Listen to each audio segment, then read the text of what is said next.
Hey, Back to Basics, it's Tanya, and I am one of your weekly vloggers for the Back to Basics WLS channel. And I hate doing my Back to Basics WLS vlog from my car, but this week has been super crazy, and I'm actually getting ready to head out to Beaumont, Texas to do my half marathon. And so I have to squeeze this in between finishing packing and getting on the road. So here we go. This week, I'm sure you've watched the other vloggers. This week we're doing a response video to Less of Sarah asking, like, why do we make videos? And I think my take in the beginning is a little bit, you know, we're all about the same, but this is a little bit different. When I first started looking into VSG surgery, of course, I found YouTube. I did a web search, and I found YouTube, and I started, you know, binge watching so many people's journeys from start to end, and really enjoyed that. And then the other thing I got into trying to find was people who had complications. I did lots of searches for VSG complications, WLS complications, but mainly VSG, and I really couldn't find, I think I found one. And I think it was somebody who was in Australia at the time. So this was like maybe almost 3 years ago. And I thought that was really interesting, because I thought if people had problems, they would make videos about complications.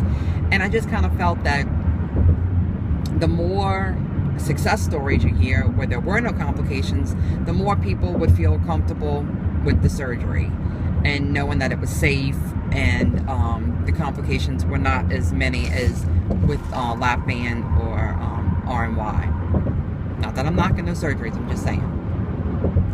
So I've always kind of been, even when I was heavy, I always felt like I had something to say, and that people might learn something from me with whatever I was doing, work or whatever. So it wasn't really that big of a stretch for me to feel like I may have something to say about surgery. And I thought it was just so interesting the way people shared what they ate and how they felt and that kind of thing. I thought that maybe my journey would be the same, and I could give my take on it, and the next people behind me would learn something from me if I had a unique experience, you know, not knowing if I would or not. So that's why I started making videos. I think we have maybe posted one video of my son to YouTube. So I didn't know that you could post YouTube videos, but at that time, you know, he's almost 9 now. It was a lot more difficult to post videos to YouTube. And when I realized how easy it was, I thought, well, shoot, yeah, I'm gonna do this. So that's how it started. And I started making the weekly videos, and I wanted to track my weight. I kept spreadsheets on my weight loss and that whole thing. And then what I realized when I started making videos is that people commented, and it was the same people every week.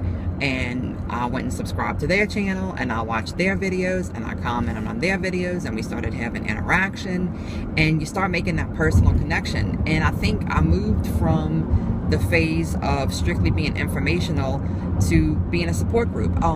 One of the things too is I knew I would never go to a local support group meeting. I was already strained to take time for myself to go to the gym a few times a week.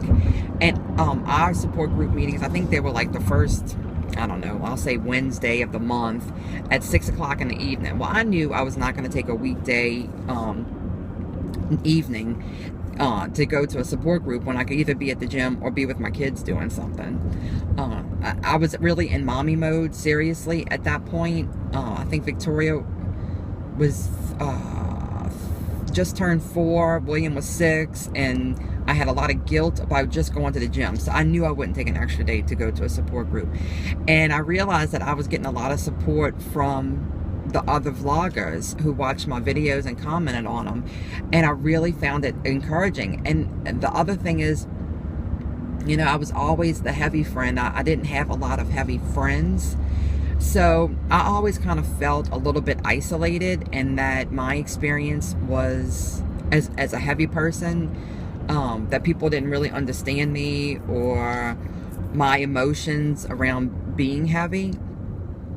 And what I realized when I started getting lots of comments on my videos and positive responses was that I wasn't alone. There were a lot of people out in the world that had the same feelings and emotions that I did, and that were working through the same things that I was working through, and learning about nutrition, and it just felt so encouraging to know I wasn't alone anymore. And so then I moved through the beginning of my journey, and I've said before that I didn't really work through the head work part of it, but I learned tons about food, and I enjoyed that, about different food options, and I showed the things that I ate so people could learn from what I was finding when I was shopping, and I thought that was really valuable. So that was why I made those kind of videos back then, and I still every once in a while will do something like that now. And then I started listening to videos with people really doing head work, and Lessa Sarah is definitely one of the people who triggers things like that in my head about why we do things and why we feel the way we feel about things. And I definitely made strong bonds. I made strong friendships, lifelong friendships that go back to the very beginning. And I guess I've been kind of unique. Janie had talked about, you know, finding people in your class. Like I was the class of 2011. You know, I had my surgery in November 2011. But I've never been the kind of person to just hold myself in a little tight compartment where I just stick with these people. I've always been somebody, high school, college, whatever. It didn't matter what phase you were at and whatever thing you were doing. I'm always open to all people in all phases. And so I have people who I'm friends with who had surgery before me, the same time as me, and in the years after me. I think we all can learn something from each other. And what I think is interesting is there's so many people who did the head work in the beginning before me, and they had surgery a year and a half after me, that I'm learning stuff from them now. So, okay, back to why do I make the videos now? Well, I think any of us who make videos does have, you know, we do have some kind of narcissism. Do I think we are clinically narcissistic? No. No. If you go look up the clinical definition of narcissism as a mental disorder, I don't think that applies to most of us, the vast majority of us. Do I like to rewatch my videos? Yeah. I think that we kind of get wrapped up in the vanity of it for two reasons. And I was talking to my husband about this the other night. One, you are seeing yourself change. When you look back at old videos to current videos, you can see the physical changes, and you don't recognize yourself in many cases. So sorry, I got a phone call and the video paused. So what I was saying was, with the vanity, you don't recognize yourself, and you kind of get fascinated with what you look like now and trying to figure out what you really look like and see yourself for what you look like now. So you do kind of get wrapped up in looking at yourself. At the same time, you're getting comments on your videos from people supporting you, saying, hey, you look fantastic, I can totally see a change. And so you enjoy hearing those compliments. And while people at home may be saying a similar thing, I don't know, it just feels different when you have other people who are having the same experience as you commenting and praising you. So I think that those are the two things that kind of encourage the vanity part of it. The other thing is I know for me, I enjoy the encouragement, and I enjoy giving encouragement to other people.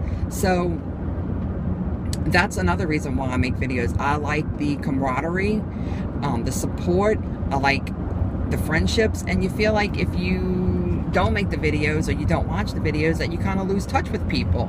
So yeah, that's another big reason why I make videos, is to stay in touch with all of my friends and to keep that support going. I mean, we've all lost the weight before, but I seriously think that one of the reasons why I have kept the weight off for this long, which I've never maintained a weight loss for this long, I really think it's because of the support of the community and the friends that I've made where we are all staying aware. We're all staying cognizant of what can happen, that we could go back. And I think that's another reason why I like friending newbies, people who are, you know, just newly out, because they have that enthusiasm, and I like watching those videos with the enthusiasm because it re-sparks my enthusiasm for staying on top of my game. Do I think I'll make videos forever? I really have no idea. I still enjoy it.